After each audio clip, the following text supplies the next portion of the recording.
4 alien princesses stood tall inside the crystal chamber of the royal palace, their heads high, their expressions proud, their dresses glowing with strange alien light. They were waiting for the reading of their father's final will, the late King Zorak, ruler of the Ziran Empire, the most powerful empire in this part of the galaxy. None of them looked sad.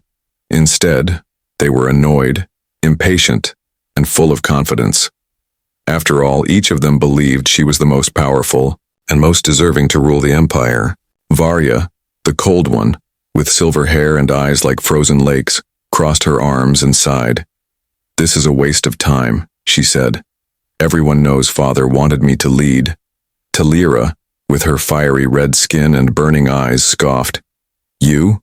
Please, your ice melts under pressure." Nixie, the psychic one, gave a soft laugh, her thoughts brushing across the others' minds like silk. "I already saw the will's content in the future," she whispered. "It will be amusing." Rooney, the beast princess, half wild and half royal, grunted and leaned against a stone pillar, her golden eyes glowing. "As long as it's not a weakling from Earth," she growled. "I'd rather tear my inheritance in half than share it with a human." They all laughed because to them humans were weak, slow, emotional creatures. Barely above pets, their homeworld, Earth, was seen as a joke in the Galactic Council, a planet full of chaos, pollution, and people who still needed machines to do everything. The very idea of humans being part of Ziran royalty was laughable. But then the royal executor floated into the chamber, a tall figure in black and silver armor, holding a glowing scroll. The room fell silent. He unrolled the scroll with a dramatic pause, and his voice echoed with power. "By the final command of His High Majesty King Zorak of Ziran, the Empire, its keys, its legacy, shall not be passed directly to his daughters." The princesses blinked. "What?" Varya snapped. "That's not possible," said Talira, fire flickering on her fingertips. The executor continued, ignoring their protests. "The king declared that his daughters shall be placed under the temporary guardianship of an earthborn human." "Elias Quinn?" The chamber shook with gasps, screams, and even a burst of fire as Talira accidentally scorched the floor. "Who?" They all shouted in their own way, alien voices overlapping, filled with rage and disbelief. "A human?" Varya's voice was sharp like ice shards. "Father has gone mad in death." Nixie looked confused for the first time, her mind spinning. "I cannot see this future," she whispered. "It's blocked." Rooney punched a stone wall, cracking it. "I'll rip this Elias Quinn apart with my claws." But the executor raised a hand, and a screen opened up behind him, showing a man standing in a forest on Earth, staring at the sky.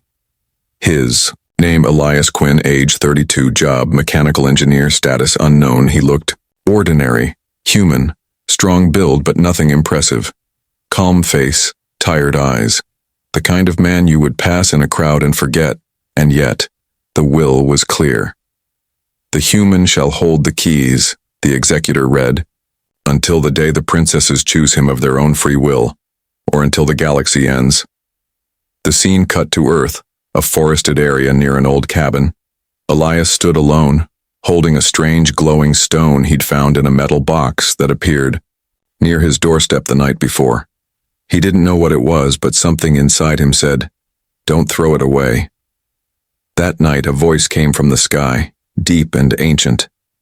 "Elias Quinn, son of Earth, the daughters of Ziran are coming." He blinked, thinking it was a dream. But then the wind blew hard, lights filled the sky, and he saw something fall from the stars. A ship, a massive ship covered in gold, crystal, and flame. And inside it, 4 angry, powerful alien princesses who had just been told they belonged to a human they'd never met. Elias took a step back as the ship landed in his yard, flattening trees and shaking the ground. He dropped his tools, his mouth slightly open, no words coming out. Then the ship door opened, and out walked the 4 princesses, full of anger and confusion, each more beautiful and dangerous than the last. Varya's voice was cold as she stared at Elias. "You? This is a joke." Talira's eyes burned. "Father is laughing from the grave."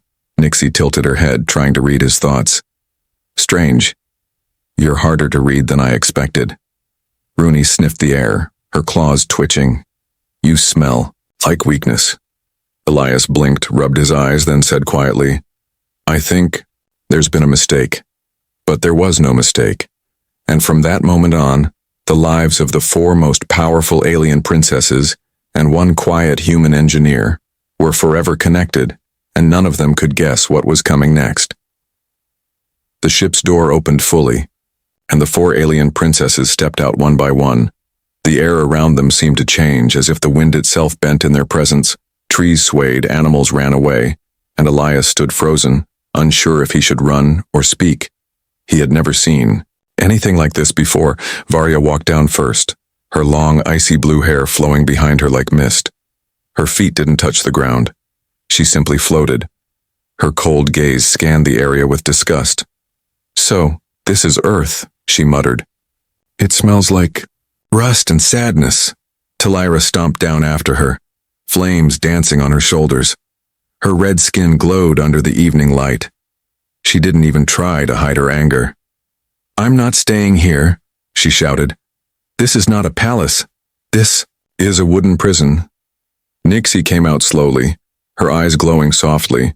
Her steps were quiet, thoughtful, but her presence was heavy, as if she was already reading the thoughts of everyone nearby. She looked at Elias for a long time and said nothing.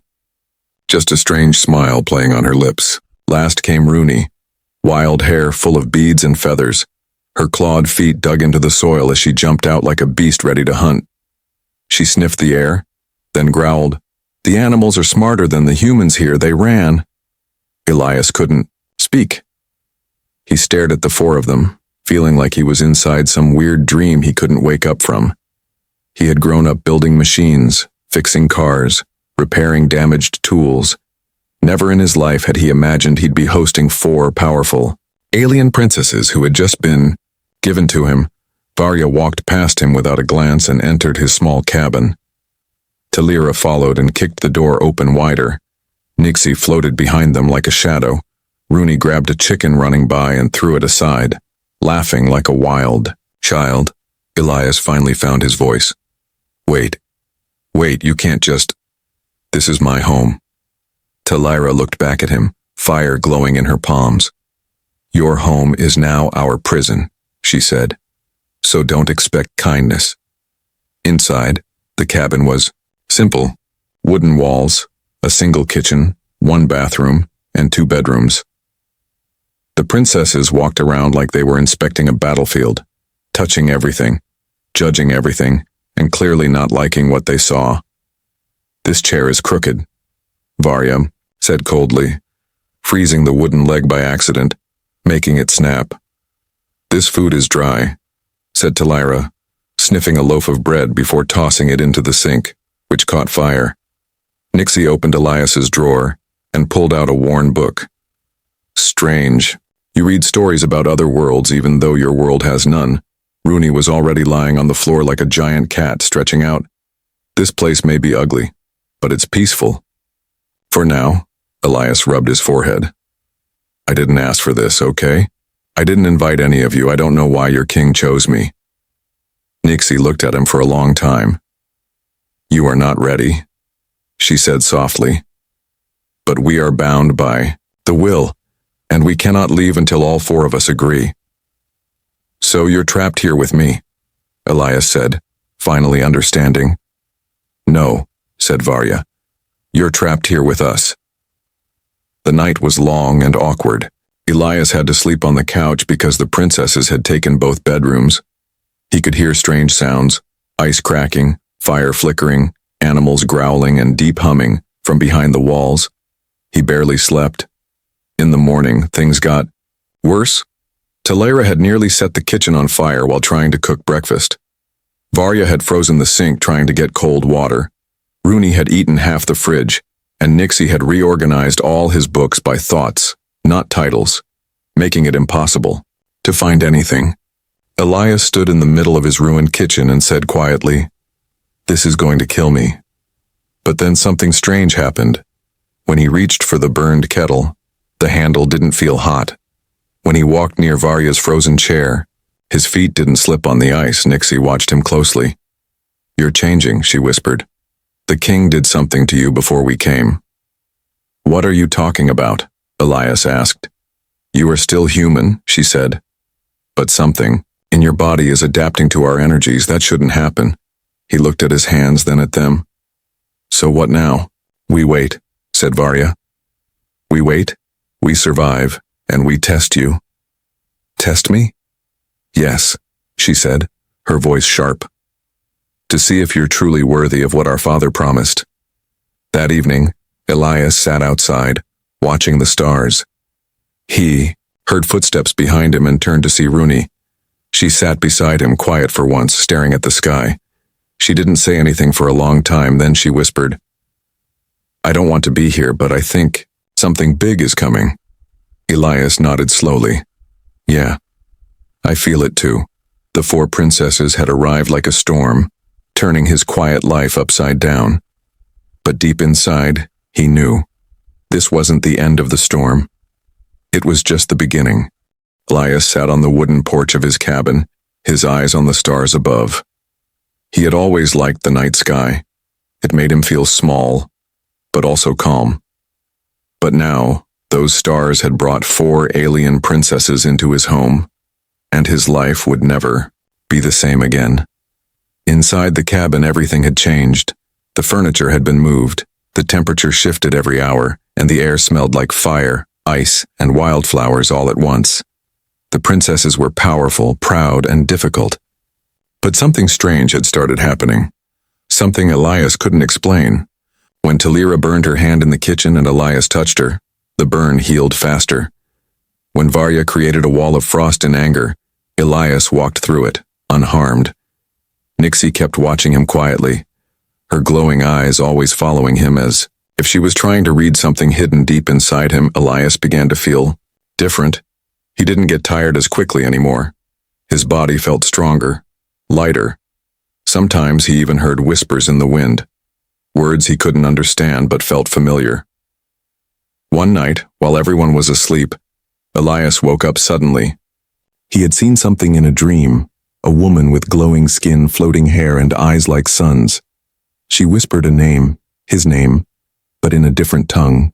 Her voice felt warm and powerful. Then she faded into stars. He sat up, breathing fast. His hands were glowing faintly, not brightly, but enough to see. What's happening to me? He whispered. The next morning, Nixie approached him. She sat across from him at the table, staring at him with calm focus. I need to see your memories, she said softly. My what? Your mind, she replied. Something is hidden there, and I think it's important. Elias hesitated but nodded slowly. All right, but be gentle. She reached out and placed 2 fingers on his forehead. Her eyes glowed brighter, and for a moment, everything around him disappeared. He saw flashes, strange images, a golden ship landing in a forest, a young boy, him, standing near a woman who wasn't human, her hand touching his cheek, whispering, One day you will be needed. Then he saw the old king, Zorak, standing beside the same woman, placing a glowing stone into a box. Then darkness. Elias gasped and pulled back. Sweat on his forehead. Nixie looked surprised, even afraid. That woman, she said slowly. She was not human. She was one of the Skyborn, a race we thought was extinct. What does that mean? Nixie stood, pacing. It means your blood is not fully human. You carry something ancient inside you, something even we don't fully understand. Elias looked down at his hands. So I'm, what, half alien? Not exactly, she said. More like touched by something greater. That same day, Elias found the metal box he had received earlier, the one that arrived just before the princesses did. It had been glowing more lately, pulsing with soft blue light. He hadn't dared open it again, but now, something pulled him to it. He opened the box slowly. Inside was a crystal orb, swirling with light. As soon as he touched it, visions returned. He saw the king again, but this time the king was talking directly to him as if the message had been stored inside the orb. If you're seeing this, the king's voice echoed, then the time has come. You were chosen not for your strength, but for your balance. My daughters carry the weight of power and pride. You carry something they do not understand. Humility, patience, the gift of unity. Elias's heart pounded. The king continued. They will resist you at first, but if they stay near you long enough, the truth will rise. The one who walks both worlds must be the one to lead. Then the light vanished and the orb went dark. Elias stared at it, shaking. Everything was real. His dream, his memories, the strange changes in his body. He wasn't just chosen by accident. The king had planned all of it. Later that evening, Elias shared what he had seen with the others. They didn't believe him at first. Talyra scoffed. You think a vision makes you special? Varya crossed her arms. The king was clever, but trusting a human with royal bloodlines is still madness. But Nixie stepped forward. He's telling the truth, I saw it too. Ruchni sniffed the air. Your scent changed. You don't smell weak anymore. Elias didn't know whether to feel insulted or complimented, but he just nodded. I don't want to control you. I just want to understand why I was chosen. They all looked at each other, unsure. For the first time, silence filled the room. That night, as Elias walked outside again, he saw something in the sky. A light moving too fast to be a star. It vanished just as quickly, but his heart told him it was a warning. Something was coming. Inside, the princesses didn't sleep. They had seen something too, each in their own way. Visions of war, shadows spreading across space, and a voice whispering one name again and again, Elias. None of them understood it completely yet, but they all felt it. He was more than just a human. The wind was heavy that night, thick with something strange. Elias stood outside the cabin, staring at the stars, but his chest felt tight, as if something was wrong. He couldn't explain it, but a feeling deep inside him whispered, danger is near. Inside the cabin, the four princesses were restless. Varya stood by the window, ice slowly forming on the glass without her meaning to. Talyra paced near the fireplace, flames rising with every step she took. Nixie was sitting cross-legged, eyes closed, as if she was trying to hear something far away. Ruchni was sharpening her claws, her golden eyes locked on the dark forest beyond. The trees. Suddenly the sky changed. A flicker of purple light broke the night sky. Then another and another. Strange objects appeared. Metallic, silent, and fast. They weren't stars, and they weren't friendly. Nixie opened her eyes at once. They're here, she said in a low voice. Who? Elias asked, stepping back inside quickly. The Shadow Coalition, Nixie said, her voice serious. An empire that wanted Father's throne long ago. They waited for him to die. Now they think we're weak. Talyra's fists burned. Let them come. But before anyone could move, a loud sound cracked through the sky like thunder. A small ship crashed into the ground just outside the cabin. Trees snapped, dirt flew into the air, and fire lit up the dark. Elias rushed to the door, heart pounding. The others followed. They saw the wrecked ship, and from the flames stepped out tall armored aliens, their faces covered by black masks, their hands holding strange weapons that glowed with red energy. They don't want to talk, Rooney growled, crouching low. Ready to strike? The masked soldiers aimed their weapons at the cabin. One of them raised a hand and shouted in a language Elias didn't understand, but the meaning was clear. Surrender the princesses, or die. Talyra stepped forward, fire swirling around her. Try it, she hissed, and launched a fireball. The blast hit the ground in front of the soldiers, forcing them to jump back, but they quickly returned fire, beams of red light shooting across the field. Elias ducked as a blast nearly hit his shoulder. He rolled behind a tree and shouted, "We need cover." Varya raised her hand and created a thick wall of ice between the soldiers and the cabin. "This won't hold long," she said. They came prepared. Nixie's eyes glowed. "Their minds are blocked. I can't read them. These are trained assassins." "They're after me," Elias realized, breathing hard. "Not just you, me too." "They don't want a human guarding royal blood," Varya said, her voice sharp. "They want to kill the bond before it grows stronger." The battle was quick but fierce. Rooney charged like a wild beast, slashing through the first two attackers with terrifying strength. Talira flew above the fire line, throwing flames like spears. Varya froze the ground under the enemy's feet, making them slip and fall. Nixie used illusions to confuse their vision, making them shoot in the wrong direction. Elias didn't have powers like them, but he moved fast, using the tools and wires from his workshop to set traps. One soldier stepped on a wire, triggering a shock that dropped him instantly. Another tried to shoot through the window, but Elias slammed a metal sheet over it just in time. Even with the princesses fighting together, the attackers kept coming. One of them fired a blast that hit Elias in the chest. He flew back and hit the wall, groaning in pain. The others froze. "Elias!" Rooney shouted, rushing to his side. He coughed but slowly stood up. His shirt was burned, skin red, but he was still alive. "I'm okay," he whispered. "It didn't go through." Nixie stared at him in shock. "That blast should have killed you." "It didn't," Elias said, confused. "Maybe I really am changing." But there was no time to think. The leader of the attackers stepped forward, taller than the others. His armor shined black. With a symbol like a broken crown across his chest, he raised a strange device and pressed a button. Suddenly the ground around the cabin lit up with red lines.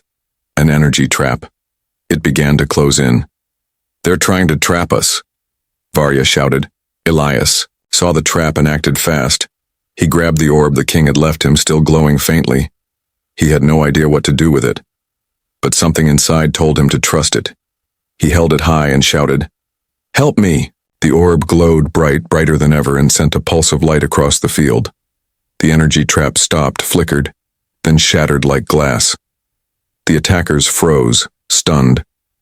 In that moment, the princesses attacked as one, 4 powers crashing into the enemy at once: ice, fire, shadow, and beast. The attackers were thrown back defeated, some disappearing into teleport beams as they escaped. Silence followed.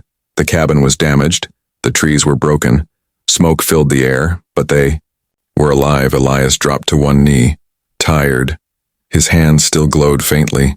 The orb faded again. The princesses looked at him differently now. No longer just a human man, but something more. Something becoming. "You saved us," Nixie said quietly. "No," Elias replied, breathing heavily. "We saved each other."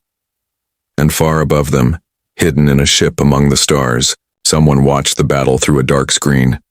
A voice hissed, "He's more dangerous than we thought," and then the screen went black.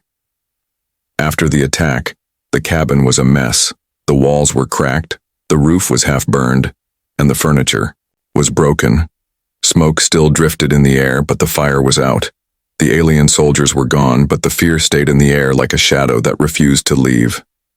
Elias sat on a broken chair outside, holding a cup of cold tea. His hands were shaking, but not from fear, from confusion.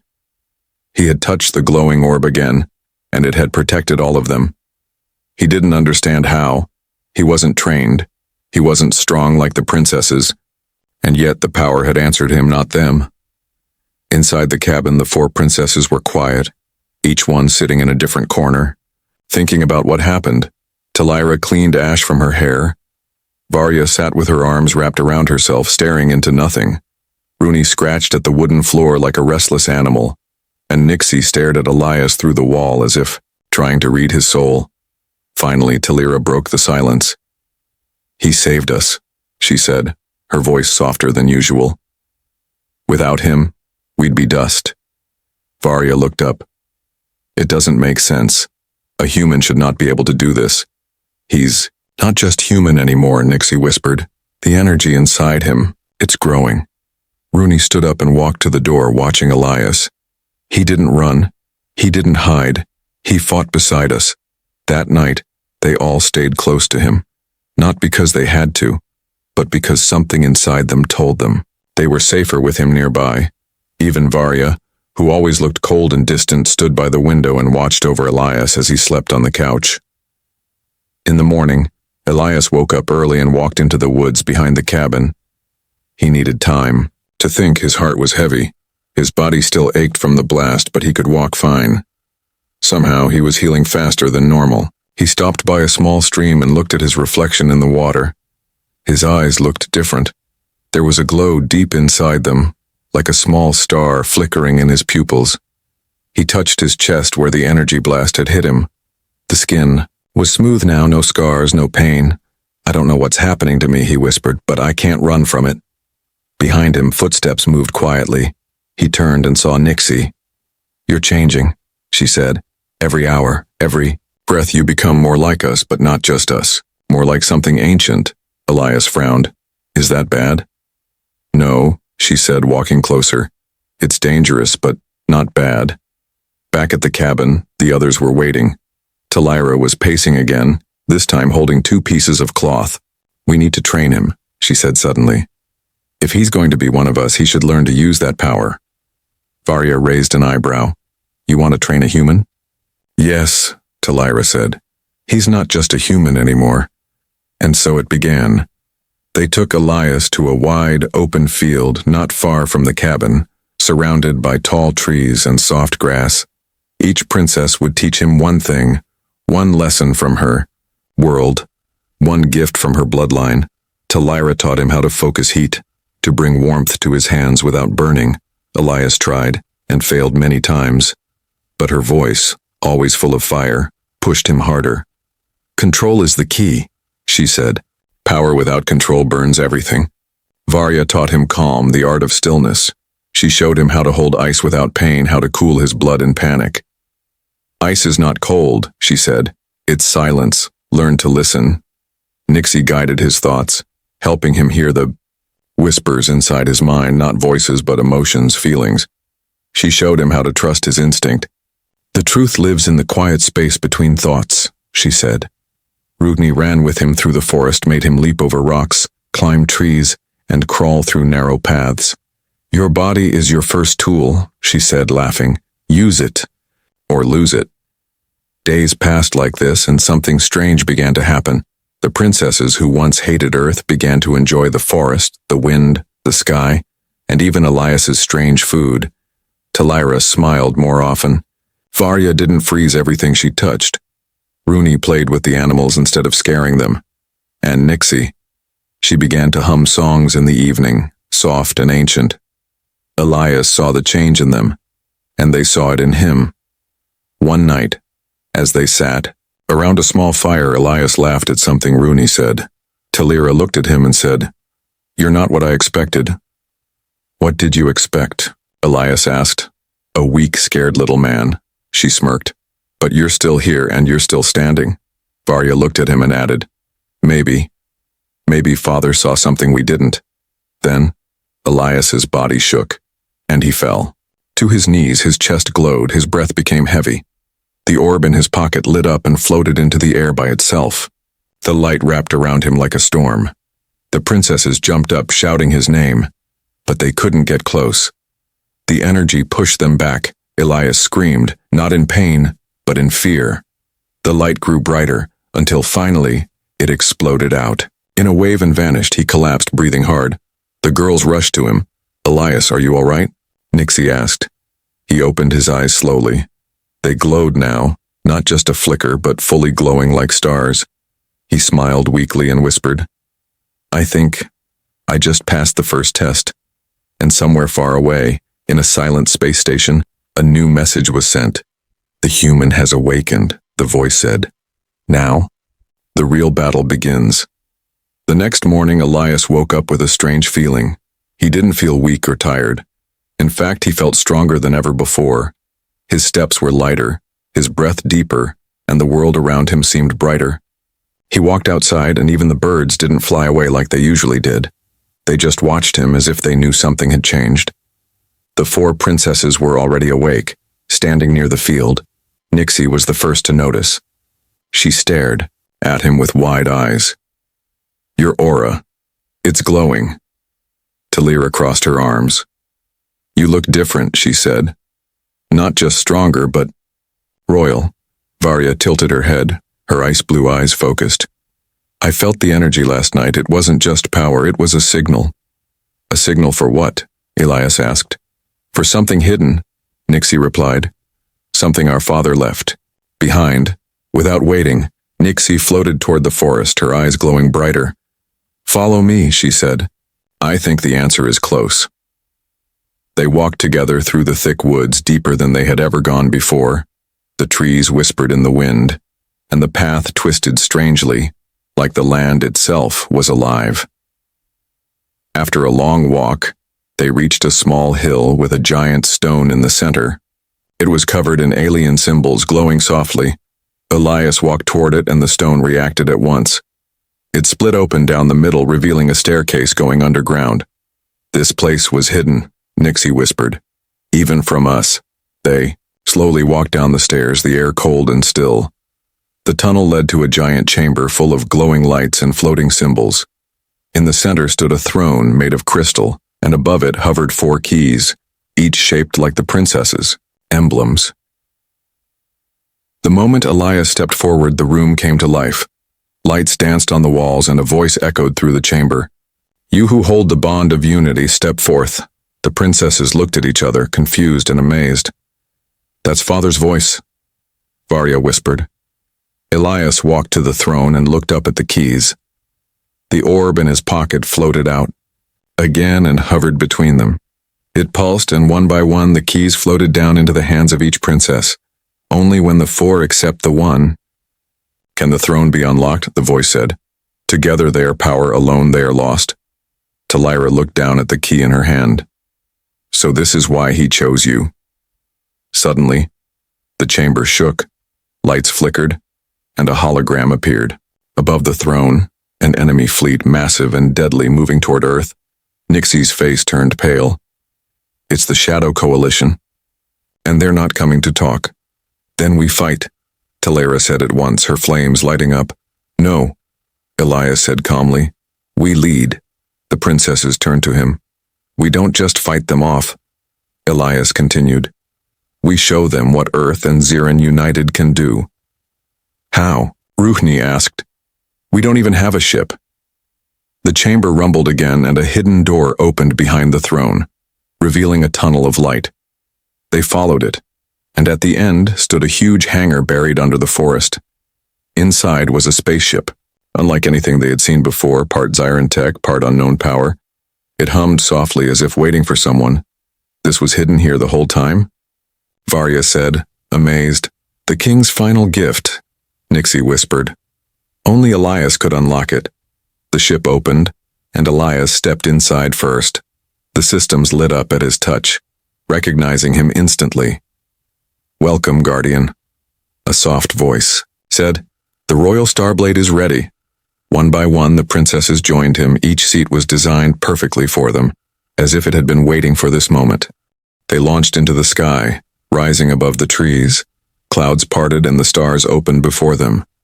The enemy fleet was already approaching, dark and wide like a moving storm. Elias sat in the command seat, the orb floating above him. His eyes glowed brighter now, steady and calm. We do this together, he said.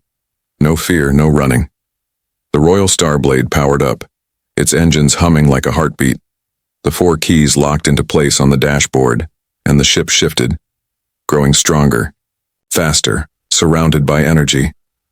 From the enemy ship, a voice came through, full of hate and pride. Surrender the princesses, or Earth will burn. Elias answered with just one word. No. The battle began. Lasers fired, shields clashed, but the Royal Starblade moved like it was alive. It dodged, struck back, and protected. Elias and the princesses moved as one, each of them using their power, ice, fire, mind, and strength, to guide the ship in ways no one had ever seen. The enemy ships were powerful, but unprepared for this level of unity. They didn't understand why their weapons missed, why their traps failed, or why one small human ship could destroy them. In one final strike, the Starblade flew straight through the enemy command ship, the orb glowing like a second sun, and the coalition fleet scattered. Beaten and broken, silence filled space. Inside the ship, the 5 of them sat breathing hard but alive. You were right, Varya said softly. We don't just fight. We lead. Elias smiled. And we're not finished yet. Far in the galaxy, 100 eyes watched the battle's end. Some were angry, some were afraid, and some were curious. The message was clear now. The human had inherited more than just 4 princesses. He had inherited the future. The battle was over. The enemy ships had vanished into the stars. The royal starblade floated in space, glowing like a silent guardian. Inside the ship, Elias and the 4 alien princesses sat in silence. Their breathing was slow, their bodies tired, but their eyes were full of something new, respect, and something deeper. Talira broke the silence first, leaning back in her chair. I never thought I'd say this, but that was fun. Varya gave a small smile, rare but real. We fought as one. That has never happened before. Nixie nodded slowly. It was not just unity, it was trust. Rooney grinned, showing sharp teeth. And we didn't even die. Elias chuckled. That's always a plus. They guided the ship back toward Earth, flying quietly through the stars. The journey was calm, but something had changed between them. No one said it aloud, but they all felt it. The bond between them was no longer just part of the king's will. Something real had grown, stronger than any command. When they landed, the forest welcomed them again. The same trees, the same breeze. But now the place felt different. The small cabin, once too simple for royal blood, now felt like a safe home, a place of meaning. As they stepped out, animals peeked from behind the trees, birds sang gently, and the air was soft. Earth was still peaceful, still quiet, but now it was protected by something far greater. That evening they sat around the fire again, the stars above them and the light of the flames dancing across their faces. Elias cooked something simple: rice, vegetables, and warm bread. The princesses didn't complain anymore. In fact, they ate with silent joy. Nixie watched Elias with a thoughtful gaze. You've changed us, she said softly. We came here proud, cruel, and full of ourselves. Talira nodded. We hated Earth, and we hated the idea of you. But now, Rooney added, her voice softer than usual, I don't want to go back. Elias looked at each of them. You're still princesses. You have entire worlds waiting for you. Varya shook her head. Worlds full of people who only want power, control, and war, but here, we found something better. Nixie leaned closer. We found peace. The fire crackled quietly, and the air turned still. A strange feeling rose between them. Unspoken. Heavy, emotional. Suddenly, a soft light appeared nearby, and the orb floated into the air once more. It pulsed gently and then formed a new hologram. The king's voice returned, this time calm and warm. If you are hearing this, then it means, my daughters have accepted what I could never teach them with words. The king said, you have seen the truth, that real strength is not in power or pride, but in unity, in love, and in choosing your path. The hologram shifted, and a second message appeared, this time not from the king, but from an older alien woman with glowing eyes. Elias gasped, That's her, the woman from my dreams. The woman smiled in the message. Elias, you are the bridge between stars. You were chosen not because of blood, but because of heart. The image faded, leaving the group quiet once again. Something had ended, but something else had just begun. Over the next few days, things changed fast. News of the Royal Starblade's return spread through the galaxy. Messages poured in from distant worlds, some offering friendship, others demanding answers. Some feared the rise of a human leader while others celebrated it. But Elias didn't rush. He didn't run to the stars or call himself king. He stayed on Earth, helping repair the cabin, planting trees that were burned in the fight, fixing the tools. He lived simply, just like before. But now he was never alone. Each of the princesses stayed with him, not because they were forced to, but because they wanted to. They built new rooms near the cabin, creating a shared home, half forest hut, half alien tech. It was strange but beautiful. Varya created a small garden of glowing blue flowers. Talira built a fire pit where they trained together every morning, Rooney made a treehouse where she could sleep under the stars. Nixie created a meditation room with floating lights and peaceful music from her world. Elias moved through this new life calmly, teaching them how to enjoy the small things, how to plant seeds, how to cook over an open fire, how to laugh without fear. One evening, they all sat around the fire again. The mood was light, filled with soft laughter and easy silence. Elias looked at them and said, "I never thought I'd live like this, 4 powerful princesses in my backyard, eating soup and arguing about who makes the best tea." Talira grinned. "It's clearly me." Varya rolled her eyes. "Yours tastes like smoke." Nixie sipped her tea. "Mine brings visions." Rooney just burped loudly. "Mine has meat." They all laughed, even Elias. But then Nixie looked at him seriously. "You know this can't stay hidden forever." "I know," Elias nodded. "One day, the galaxy will come again. And when it does," Talira said, "we fight together." Elias smiled. "No, we lead together." They raised their cups and toasted to that. 4 alien princesses and 1 human man, bound not by law or power, but by something much stronger, choice. Somewhere across the stars, old leaders grew nervous, others grew curious, and deep in forgotten corners of the universe, new enemies began to awaken. But for now, Earth was quiet, and the cabin in the woods glowed with the warmth of something rare and powerful. A bond between worlds built not on fear but on trust, love, and one very unexpected human,